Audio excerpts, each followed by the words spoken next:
Assalamualaikum warahmatullahi wabarakatuh. Izinkanlah pada kesempatan kali ini saya Muhammad Firanda Yaman Al-Zawari dan NPM 2206810300 dari jurusan Teknik Bioproses menjelaskan mengenai proses transkripsi, translasi, dan post-translasi pada sel prokaryotik. Dalam sel eukariotik, transkripsi terjadi di nukleus, tempat DNA digunakan sebagai template untuk membuat messenger RNA atau mRNA. Kemudian dalam translasi yang terjadi di sitoplasma sel, informasi yang terkandung dalam mRNA digunakan untuk membuat polipeptida. Selama transkripsi, DNA dalam gen digunakan sebagai template untuk membuat untaian mRNA dan bantuan enzim RNA polimerase. Proses ini terjadi dalam 3 tahap: inisiasi, elongasi, dan terminasi. Selama inisiasi, daerah promotor gen berfungsi sebagai situs pengenal untuk pengikatan RNA polimerase. Disinilah sebagian besar ekspresi gen dikendalikan dengan mengizinkan atau menghalangi akses ke situs ini. Pengikatan RNA polimerase menyebabkan heliks ganda DNA terlepas dan terbuka. Kemudian, selama elongasi, RNA polimerase meluncur di sepanjang untai DNA template saat basa komplementer berpasangan.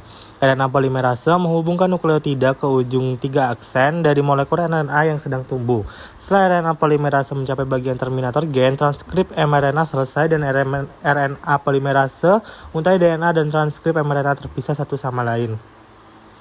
Untai mRNA yang dibuat selama transkripsi mencakup area yang disebut ekson yang mengkode protein dan bagian non-kode yang disebut intron. Agar mRNA dapat digunakan dalam translasi, intron non-coding perlu dihilangkan dan modifikasi seperti tutup 5 aksen dan ekor poli E 3 aksen ditambahkan. Proses ini disebut penyambungan intron dan dilakukan oleh kompleks antigen dari protein dan RNA yang disebut spliceosome. Kompleks ini menghilangkan segmen intron dan menyatukan ekson yang berdekatan untuk menghasilkan untai mRNA matang yang dapat meninggalkan nukleus melalui pori nuklir dan memasuki sitoplasma untuk memulai translasi. Bagaimana informasi dalam untai mRNA matang diterjemahkan menjadi protein? Basa nitrogen dikumpulkan menjadi kode 3 huruf yang disebut kodon. Kode genetik mencakup 64 kodon. Sebagian besar kodon mengkode asam amino tertentu. Ada 4 kodon khusus, 1 yang mengkode untuk start dan 3 yang mengkode untuk stop. Translasi dimulai dengan untai mRNA yang mengikat subunit ribosom kecil hulu dari kodon start. Setiap asam amino dibawa ke ribosom oleh molekul transfer RNA atau tRNA tertentu. Jenis asam amino ditentukan oleh urutan antikodon tRNA. Pemasangan basa komplementer terjadi antara kodon mRNA dan antikodon tRNA. Setelah molekul tRNA inisiator mengikat kodon start, subunit ribosom besar mengikat untuk membentuk kompleks translasi dan inisiasi selesai.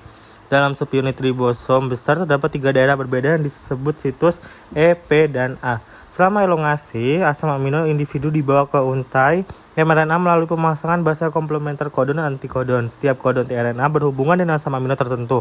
Molekul tRNA bermuatan mengikat situs A dan ikatan peptida terbentuk antara asam aminonya dan yang terikat pada molekul tRNA di situs P. Kompleks meluncur ke bawah 1 kodon ke kanan, di mana molekul tRNA yang sekarang tidak bermuatan keluar dari situs E dan situs A terbuka untuk menerima molekul tRNA berikutnya. Elongasi akan berlanjut sampai kodon stop tercapai. Faktor pelepasan mengikat situs A pada kodon stop dan polipeptida dilepaskan dari tRNA di situs P. Seluruh kompleks disosiasi dan dapat berkumpul kembali untuk memulai proses lagi pada inisiasi.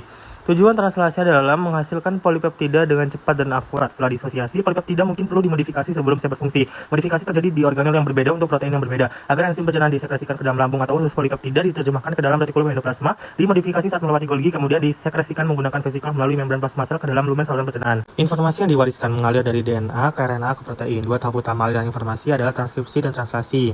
Dapat dilihat pada bagian A merupakan proses transkripsi dan translasi pada sel bakteri. Pada sel bakteri yang tidak memiliki nukleus, mRNA yang dihasilkan oleh transkripsi segera diterjemahkan tanpa pemrosesan tambahan. Sedangkan pada sel eukariotik, nukleus menyediakan kompartemen terpisah untuk transkripsi. Transkripsi RNA asli yang disebut pre-mRNA diproses dengan berbagai cara sebelum meninggalkan nukleus sebagai mRNA.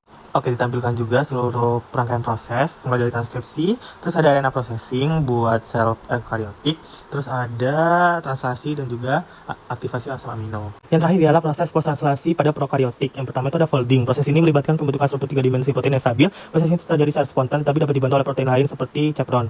Kedua, modifikasi fase translasi. Proses ini melibatkan penambahan atau perubahan struktur protein setelah sintesisnya. Modifikasi fase translasi dapat terjadi pada berbagai tingkat termasuk penambahan gugus kimia, pemotongan protein, atau perubahan konformasi protein. Yang ketiga, transportasi. Proses ini melibatkan memperhatikan pergerakan protein ke lokasi fungsional di dalam sel. Protein dapat diangkut melalui membran sel, sitoplasma, atau nukleus. Nah, berikut adalah contoh beberapa modifikasi pasca translasi yang terjadi pada prokaryotik. Yang pertama ialah adenilasi, yaitu penambahan gugus adenin ke ujung N-terminal protein. Modifikasi ini sering terjadi pada protein yang berperan dalam sinyal transduksi. Yang kedua, fosililasi, penambahan gugus fosfat ke ujung N-terminal protein. Modifikasi ini sering terjadi pada protein yang berperan dalam regulasi gen. Ada juga glikosilasi, penambahan gula ke protein. Modifikasi ini sering terjadi pada protein yang berperan dalam struktur atau fungsi permukaan sel. Dan yang terakhir ada pemotongan. Pemotongan protein menjadi fragmen yang lebih kecil. Modifikasi ini sering terjadi pada protein yang berperan dalam pencernaan.